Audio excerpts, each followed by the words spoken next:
Hey YouTubers, it's Hudson from the Stush channel, and before we begin, I'm just going to tell you what my MOC is about.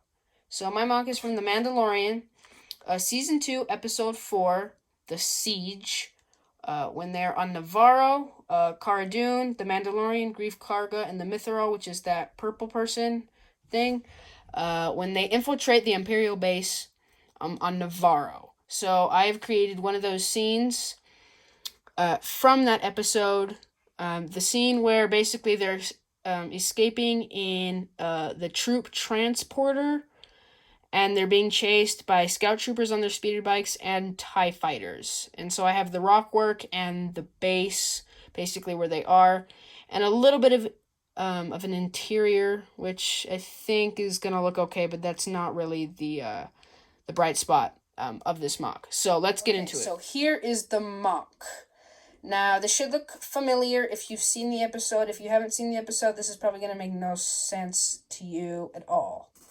So, you may have noticed from some of the stuff that you're seeing here in this MOC, my past videos have been tutorials showing you how to build some of the stuff in this MOC.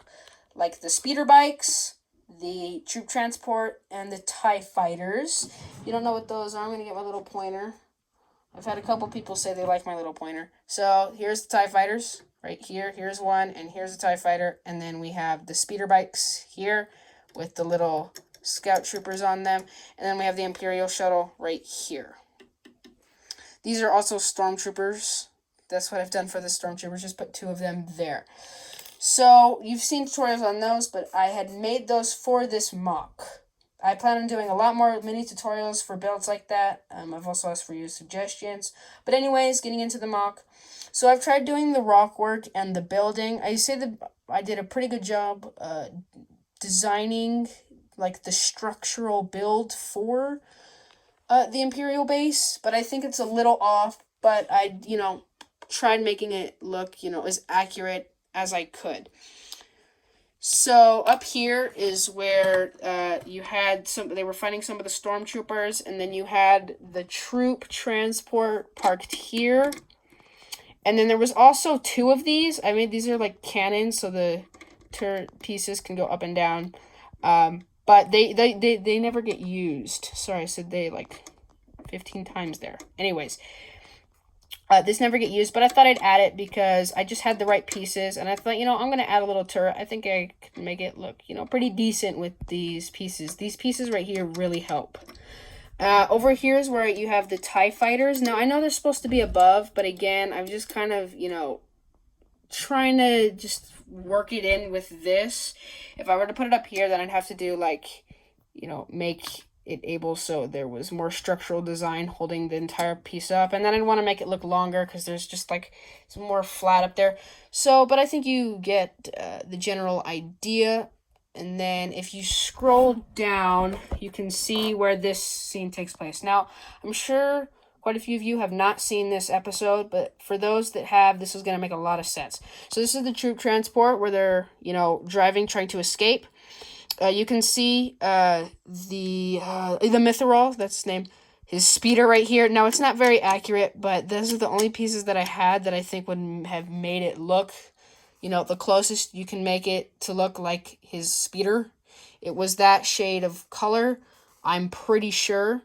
That's the same color as the Mithril, by the way, if that helps you remember that character. And then you have the two speeder bikes right here with the scout troopers on them. I did a pretty good job.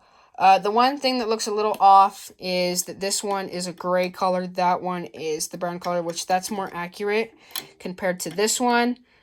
Sorry, I did kind of, I just didn't have another piece, but I wanted to have two speeders because I know that there's like 5 speeders. 2 of them crashed coming down the rocks.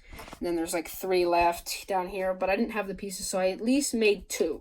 Then you can see my TIE fighters, which happen to be smaller than the speeders. But, it works. I'm very pleased with my design for these TIE fighters. Came up with all this stuff on my own, all my designs.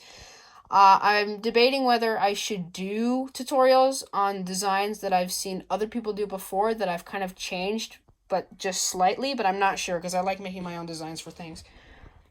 Anyways, these are the vehicles and the, things that fly or move and that I've made. You also have a couple stormtroopers up here, like I mentioned before. Just made 2 of them. And then I used some of the crap. What are they called? The spring-loaded shooter bullets right here. 2 of them. They worked. Oh, I should turn this one to the side. There we go. That way it kind of just looks like the laser. Yeah, but I use those are the best ones I have. I have the green lightsaber pieces from my Yoda. I have a couple of them actually. But they just didn't, I don't know, they just didn't look right. For some reason, these just look better than the lightsaber ones, the green clear ones that are just like that. So I went with these, and I think it looks pretty good because TIE fighters, that's one thing I've always liked about Star Wars is like, you usually think the bad guys would have the red lasers and the good guys would have the green, but I always love that TIE fighters have had the green laser. They shoot like the green laser bolts. So I made sure I included those as well. I couldn't find any piece that would go well with here. I have a miniature fire piece that I could add and slip right into the little hole right there, but it doesn't make... It shoots lasers. It doesn't shoot bullets that create like the fire sparks when it shoots. So that didn't work at all. It took me forever to figure out a good design without having those. Like forever. Like I tried doing both sides with these pieces, with these holes right there, but it didn't work. Like these pieces wouldn't connect, and I couldn't find another piece that would have made that work without like, getting a piece that has like holes in it like this where it would have been sticking out, where instead it should be sticking kind of in like that. So that's the best I could do. I do think I actually did a pretty good job. I'm very impressed with my design with that. I'm very happy with myself along with all these other designs. Anyways, getting to the rock work. The rock work took me a little bit of time to figure out because I wanted to make it look accurate. Now you can see through some spots here, but I just felt like there was no way for me to make them make it sturdy going further back without it just being like straight up. I needed it to look rocky, like it had detail. So you do see a little bit of white, but when you have it on a shelf that's not white, it's a little bit harder to tell and it looks a little bit better. I'm very happy that this piece right here, like besides those, this is all one big piece that's like really weird. I don't know what set I got it in, but I'm really happy to have it, goodness sakes, because it ended up being like the perfect piece to use. It was perfect. But that is the rock work for that, and then you have like a little entrance here. I also, if we move the little speeder bike, the speeder or whatever, that's not good. This is the little hole where, that's where the elevator is. As a kid, I'm not sure if I'm saying that right, because the elevator, no. The elevator. Yeah, elevator. Yeah, that's how I used to say elevator when I was younger. Anyways, so it's kind of stuck. But that's that. I made sure I included that there, even though it's a little bit smaller than it's supposed to be. I'm going to put that back there. All right, that doesn't look as good now. Crap. All right, it's fine. It's fine. Okay, we're going to go to the back now. The back, I did not do a super good job on. It was mainly the front that I wanted to be the most accurate on. So as you can tell, this doesn't really work like at all. Like they just, I guess they have to fall down and somehow land to get to the bottom. But I think you get it.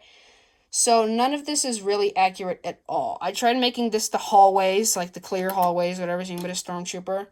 This doesn't really work, but this is supposed to be like where the lava is, which did not work at all. Like how the heck is that supposed to, like this is the panel, but then the lava's, so that didn't really work. The only room that's close to being accurate is this room here. So this is the room where a lot of people think like Emperor Palpatine was, or dang it, what's his name from The Last Jedi? Anyways, you guys should know what I'm talking about. The one that looks close to Palpatine. I'm forgetting his name. Sorry, I'm blanking on it. Snoke. That's his name, Snoke. Like, a lot of people are assuming that's Snoke or Palpatine or something. So this is, like, that little computer that those Imperial officers are in. And then you just have, like, the glass right there. This is the only room that's, close to being accurate compared to all this. But the back I didn't care about as much. It's mainly the front. Anyways, this is the first MOC I think I've ever displayed to you guys that's not just like me setting up Mega Bloks and just destroying a bunch of my Mega Bloks vehicles. This is the first MOC that I think I've showed on camera that I've actually like made with like just a bunch of pieces. I was considering showing you this this mountain right here. If you can see that I was making. That took me a while, but I decided nah. Anyways, I hope you guys have enjoyed this video. I did take a good amount of time making this MOC, so I hope you guys think I did a good job. I'd appreciate your feedback in the comment section below, and a like would be very much appreciated. If you've made it this far, thank you for watching, and I will catch you in the next upload.